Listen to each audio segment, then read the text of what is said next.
अस्सलामुअलैकुम, मैं हूं समर अब्बास। मार्का हक में पाकिस्तान के हाथों आलमी रुसवाई और इबरतनाक शिकस्त के बावजूद इंतहा पसंद मोदी और उसकी शिकस्त खुर्दा अफवाज का जंगी जुनून बरकरार है।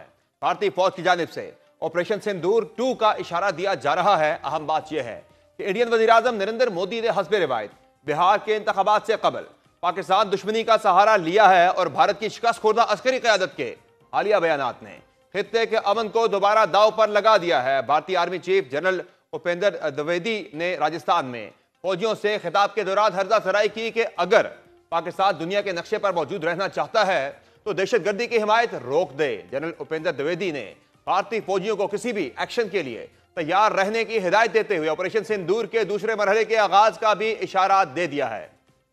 दूसरी जानिब भारतीय फजाइया के सरबराह अमरप्रीत सिंह भी भोंडे दावों पर उतर आए हैं। एक प्रेस कॉन्फ्रेंस में बगैर किसी सबूत के उन्होंने दावा किया है कि मई में होने वाले पाक भारत तनाज़े में भारत ने F-16 और JF-17 थंडर समेत पाकिस्तान के 5 लड़ाका तैयारे तबाह किए।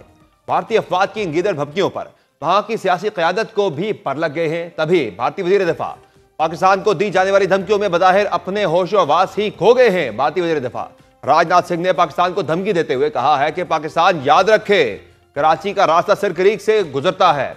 अगर पाकिस्तान ने सरक्रीक सेक्टर में कोई मुहिम जोई की तो इंडिया पाकिस्तान की तारीख और जोग्राफिया दोनों को बदल देगा। भारत की जानिब से आने वाली इन बेबुनियाद धमकियों पर पाकिस्तानी सिक्योरिटी हुकाम का मौक़िफ़ भी सामने आया है। ISPR की जानिब से जारी बयान में कहा गया है कि भारतीय सिक्योरिटी क़यादत के ख़यालाती, इश्तियाल अंगेज और जारहाना बयानात पर गहरी तशवीश है। तर्जुमान पाक फौज के मुताबिक गैर जिम्मेदाराना बयानात जारहियत के लिए मनमानी वजूहात तख्लीक करने की एक नई कोशिश है।